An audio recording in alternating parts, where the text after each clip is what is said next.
Welcome to our deep dive. Today we're taking a look at Trump, Never Give Up.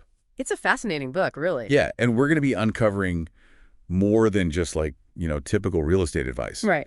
This is a glimpse into Trump's personality, his challenges, even some fun stuff like, his favorite dessert. Oh, yeah. You get a lot of that in there. So are you ready to dive in? Absolutely, yeah. I think people are going to be surprised by what they find in this book. Okay, well, let's kick things off with this story. Trump going from billions in debt to setting a Guinness World Record. It's almost unbelievable. Yeah. In the early 1990s, he was facing billions of dollars in debt. A lot of people thought he was finished. But instead of giving up, he actually achieved what Guinness recognizes as the biggest financial turnaround in history. Oh, wow. So how did he pull that off? Well, Trump talks about this mental shift. He says instead of seeing these huge debts as these, impossible problems, he reframed them as opportunity. Okay, interesting. So that allowed him to kind of focus on solutions, not dwell on the negativity. So like a mindset change was the foundation. I think so, yeah. It's pretty powerful how perspective can make a huge difference. Absolutely. And this whole kind of, focus on solutions and mental toughness, those themes reappear throughout the book. Oh, okay. Like take, for instance, the creation of The Apprentice. The Apprentice. I mean, that was kind of the show that launched him, right? Pretty much, yeah. And the funny thing is, almost everyone told him not to do it. Really? Yeah, they thought it would damage his reputation as a businessman. So the show that made him a household name almost never happened. It's crazy, right? It just goes to show trusting your gut can be huge. He went against all that advice, and it became this massive hit, and actually, it introduced kind of a new side of him to the public. It's interesting how a project that's seen as a risk can actually shift your public image. Right.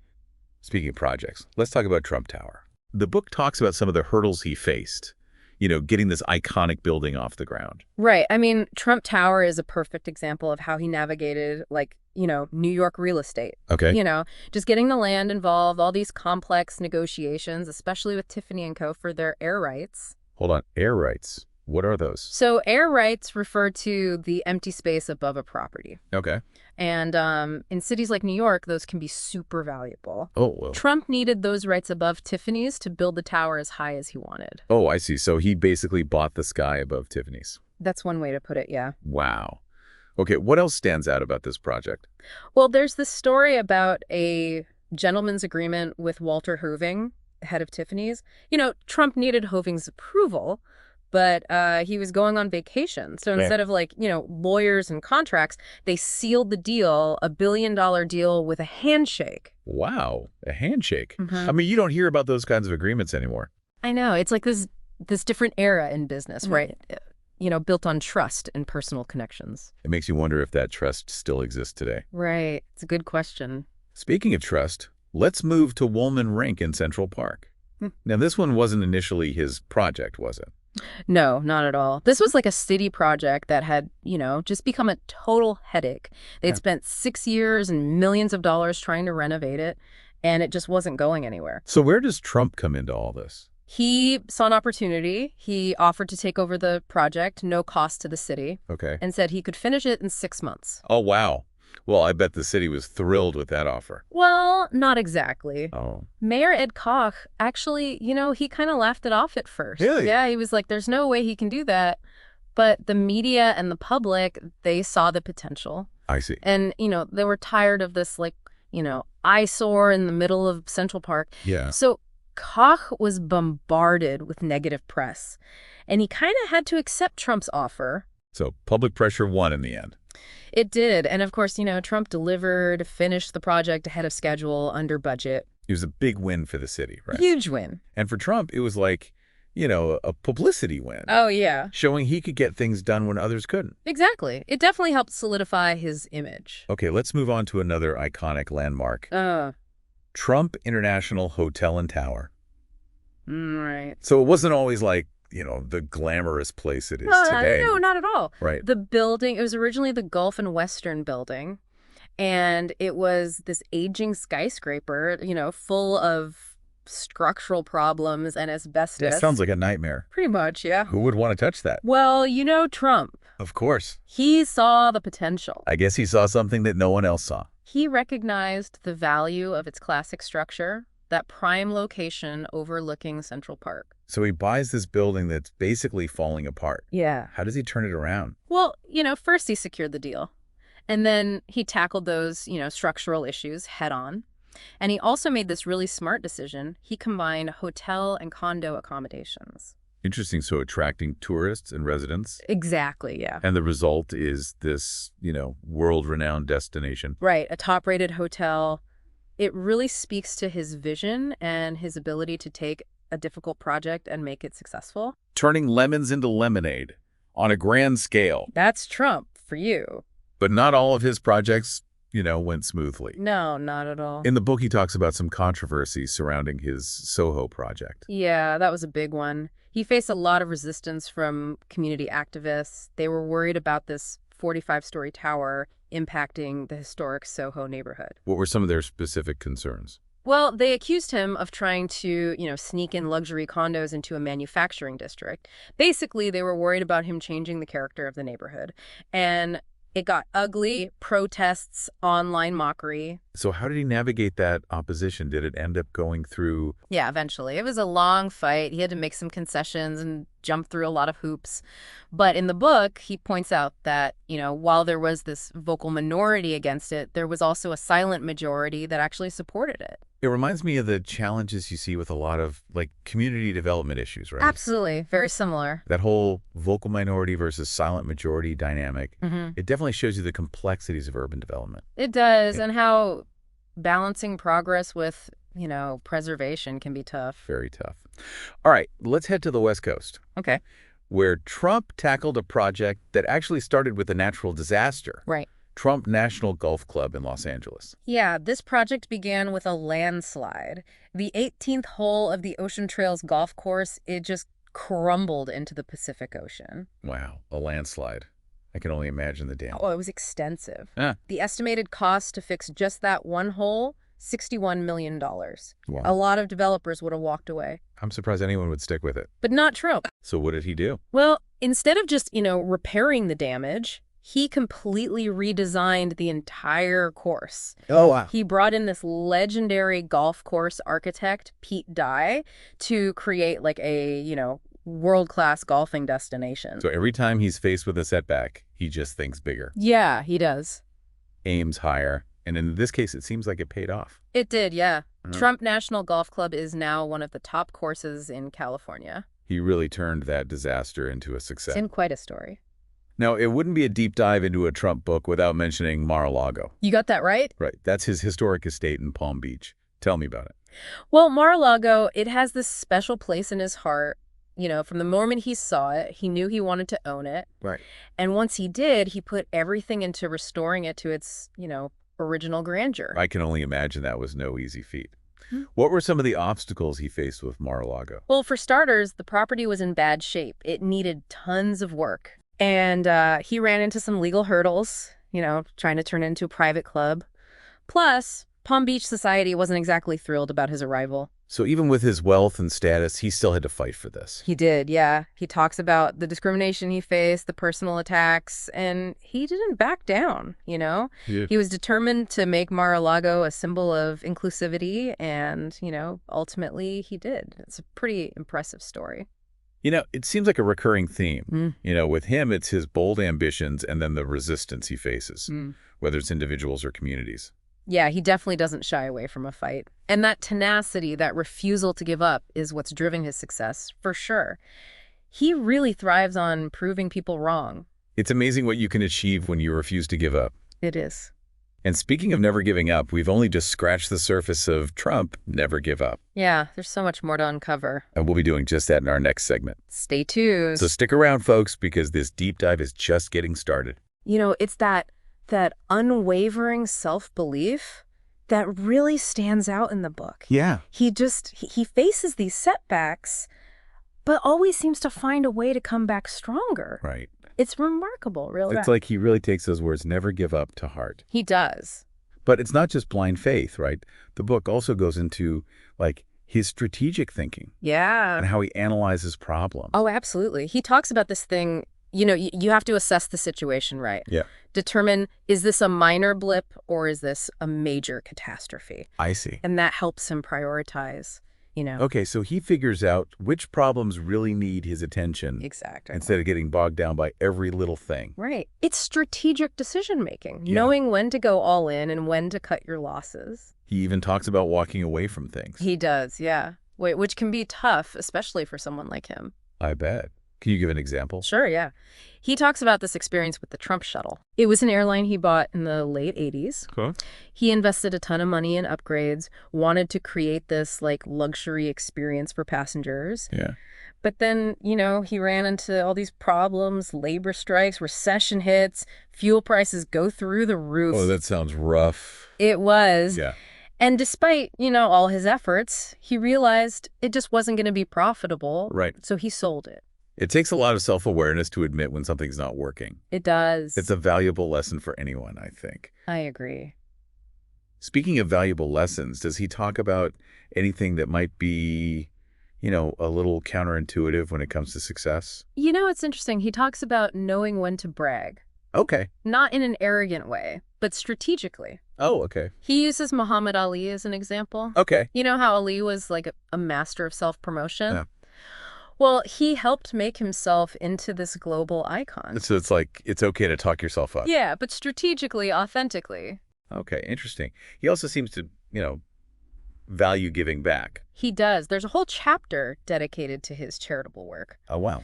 He talks about being involved with the Salvation Army, Red Cross, organizing events, donating. So using his position to make a difference. Yeah, exactly. Does he talk about any specific projects where he applied his, business skills to community issues? Yeah, he talks about the Jones Beach project on Long Island. Oh, yeah. It was this massive renovation of a public park.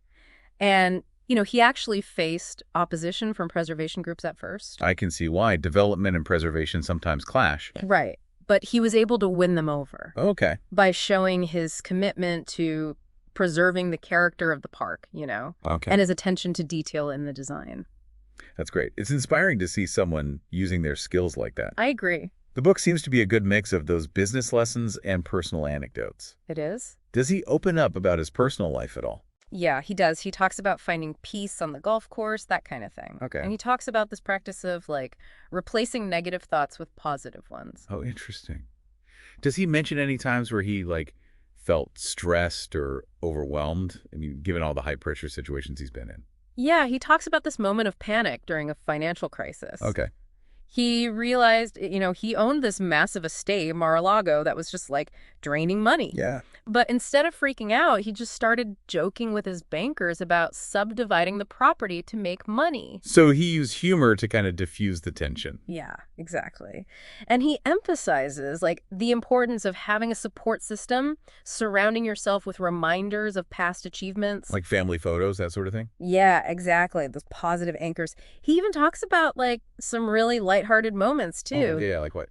One of the funniest chapters is his account of hosting Saturday Night Live. Oh, wow. I can't even picture that. Right. What was it like for him? He said he was, really nervous, had some doubts, I bet. but he ended up having a blast. Oh, God. He even did a skit where he was dancing with people dressed as chickens. He doesn't seem afraid to poke fun at himself. No, he definitely has a sense of humor. Okay, good. And, that appearance, actually, it softened his image a bit. Oh, It made him seem more relatable. Yeah, sometimes taking a risk and stepping outside your comfort zone can have unexpected benefits. For sure. He also talks about how he dealt with, public speaking mishaps. Oh, like what? One time, his private jet broke down on the way to a speech in Ohio. Oh, no. I bet that was stressful. It was. He was scrambling to find another plane, Yeah.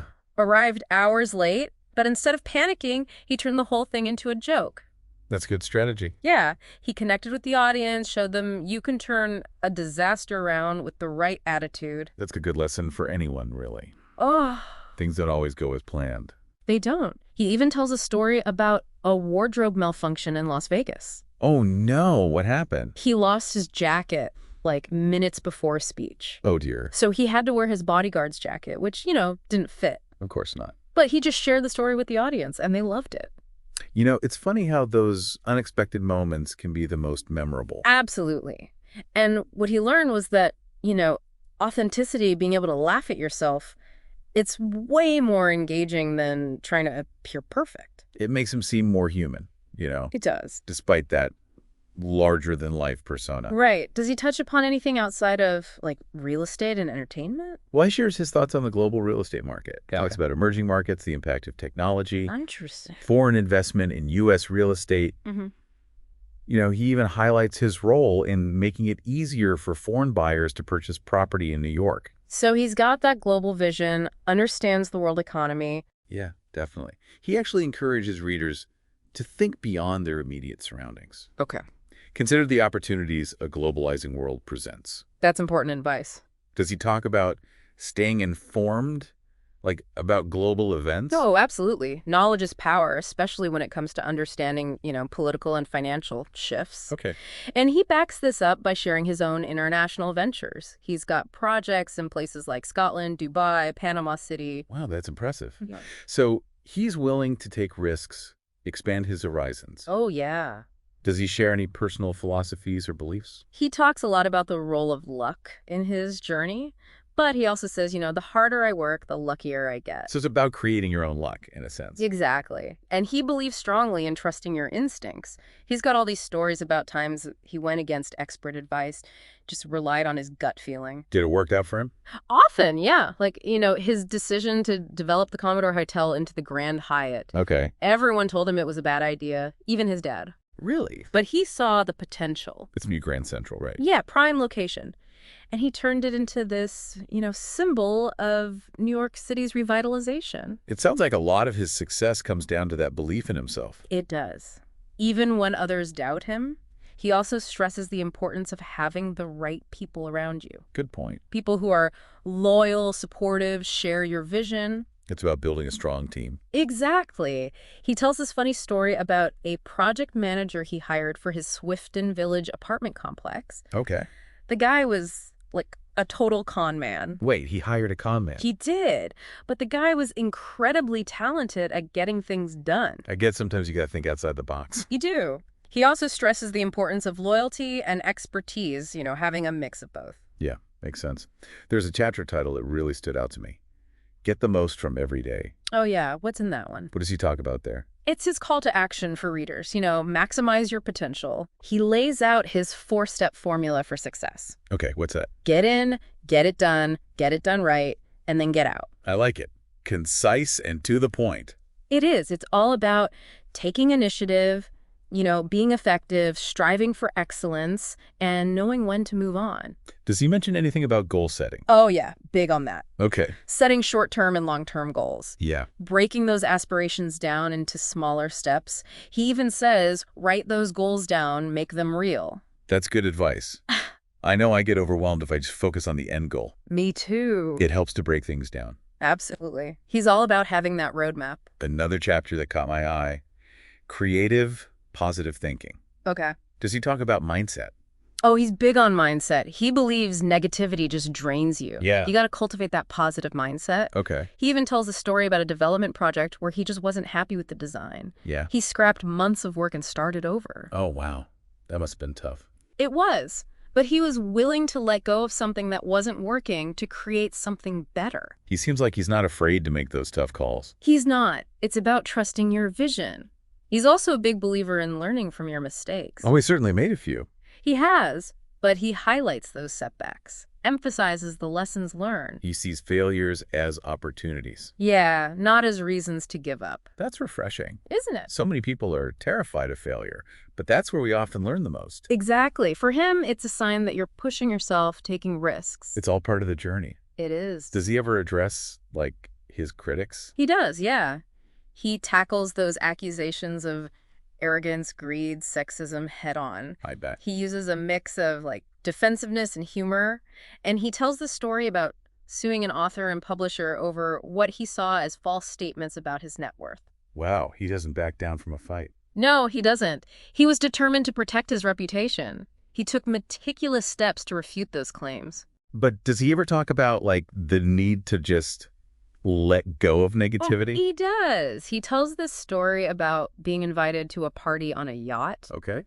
And it turns out he wasn't actually on the guest list. Oh, no. That's awkward. It is. But instead of, making a scene, he just rolled with it. That's a good approach. Yeah. Choose to focus on the positive. He also talks about, staying true to yourself. Okay. Especially when you're facing criticism. That's important. He talks about how he's often gone against the grain, made unpopular decisions. Mm-hmm. That turned out to be successful. Interesting. He encourages readers to, embrace their individuality, trust their own judgment. Don't let others hold you back. Exactly. And he weaves all these values into his personal anecdotes. Okay. He talks about the importance of family, his children's achievements, the role his parents played in shaping him. So we get those personal reflections alongside the business stories. We do. That's good. He also talks about, his definition of success. It's not just about wealth, right? No, it's about achieving your goals and leaving a legacy. He even reflects on his own mortality, encouraging readers to make the most of every moment. That's powerful. It's a good reminder that life is short. It is. One of the things that makes the book so engaging is that conversational tone. Yeah, I agree. It really does feel like you're just sitting down with him. It does. Hearing him share stories and advice. Over a cup of coffee. He's direct. He's opinionated. He's not afraid to brag a little. No, he's not. But he's also got that humor. Yeah. Even self-deprecating at times. Definitely. It's vintage Trump. It is. And, for all that larger-than-life persona, he also shares moments of vulnerability. Yeah. You mentioned earlier that he's not afraid to admit when he's made mistakes. Right. He talks about, the fear he felt before hosting SNL. Oh, yeah. The doubts he had when facing all that debt. The frustrations of dealing with constant criticism. It's humanizing. It is. It shows that even, the most successful people, they face those same challenges. The path to success is never a straight line. Never. It's full of ups and downs. And, it's important to remember that this book is his perspective. Right. He's telling his own story. He is. And while he's often candid, it's clear that, he believes in himself. So it's up to the reader to take his advice, with a grain of salt. Yeah. Consider his perspective alongside others. Form your own opinions. Exactly. But no matter what you think of him, his story is about resilience.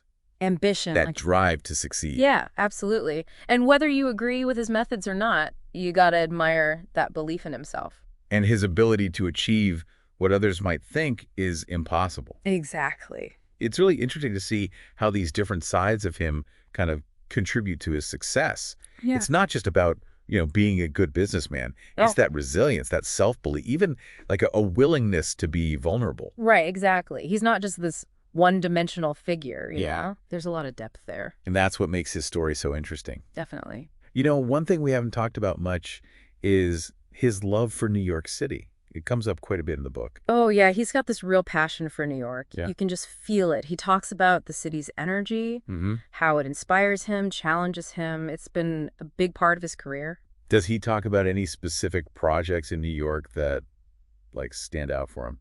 He talks a lot about his early days as a developer. Okay. The struggles he faced when he was starting out, Yeah. the bureaucracy, the skepticism. He talks about building the Grand Hyatt Hotel. Okay, that was his first big project in the city, right? It was, yeah. And he faced a ton of opposition, I bet. but he stuck with it. He doesn't give up. He doesn't. Yeah. And, the Grand Hyatt ended up being a symbol of the city's comeback. Interesting. He also talks about his vision for revitalizing, neglected areas of the city. Yeah. He's proud of the impact he's had on the skyline. He really sees New York as this, driving force in his life. It's more than just a place to work. It is. It shaped him, challenged him, rewarded him. But all that success, it comes with sacrifices, right? It does. He admits that he's made sacrifices along the way. Like what? The long hours, missing family events, the constant pressure of being in the public eye. He even says he's a workaholic. It's tough to find that balance sometimes. It is. Between chasing your dreams and having a personal life. It's something a lot of successful people struggle with, I think. Yeah, I think so too. One of the most valuable things I got from the book was his focus on learning from experience. Oh, yeah. He's made mistakes, but he always seems to bounce back. Right. He encourages people to look at every setback as a chance to learn. Yeah. He says, analyze those mistakes. Use those lessons to make better decisions in the future. Turn a negative into a positive. Exactly. It's all about growth. He even says that, failing can teach you more than succeeding ever could. You got to have that growth mindset. Yeah. Be willing to embrace those challenges and learn from them. And he gives a lot of examples of how he's done that in his own career, He does. how he's learned from those setbacks. And come out stronger. Yeah. He doesn't shy away from his failures. No. He owns them, Yeah. analyzes them. And he uses them to fuel his future success. That's powerful. Yeah. It's a reminder that the path to success is never straight. Never. There are going to be twists and turns. And how you handle those is really important. It is. He also shares some insights into his negotiation style. Oh, I bet that's interesting. He's known for being a tough negotiator. Yeah. He stresses the importance of being prepared, knowing your worth, never being afraid to walk away from a bad deal. Cool. He's got all these stories about outsmarting his opponents, getting those favorable terms, achieving things that people thought were impossible. So it's about having that confidence. Exactly. He even lays out his 10 rules of negotiating. Oh, wow. Gives you all these practical tips. I bet that's helpful for anyone who's ever had to negotiate anything. Oh, yeah, for sure. Whether it's in business or even just your personal life. But despite that image of being a tough businessman, Yeah. he also talks about giving back to the community. He does. Yeah. He talks about his involvement with different charities, Okay. supporting veterans, kids in need. He even organized a charity boxing match, called it the Battle of the Billionaires. Really? Yeah, raised millions of dollars for good causes. It's good to see that side of him, using his position to make a difference. Absolutely. It shows that, success isn't just about personal gain. It's about helping others. Exactly. So never give up. It's more than just a business book, right? It is. It's really a look inside the mind of a complex and driven person. Yeah, it is. It's a story of ambition, resilience, that drive to succeed. And while his methods and his personality might not be for everyone, Right. there are definitely some valuable lessons we can all learn from him. Absolutely. It's a reminder that success isn't a destination, it's a journey. And it's those challenges we face along the way that really shape us. They do? His story is really a testament to the power of believing in yourself, working hard, and never giving up. Never give up. Well, on that note, I think we've reached the end of our deep dive into Trump, Never Give Up. We have. It's been a fascinating journey, and I hope you've enjoyed it. Me too. And as always, folks, keep learning, keep growing, and keep those never give up spirits alive.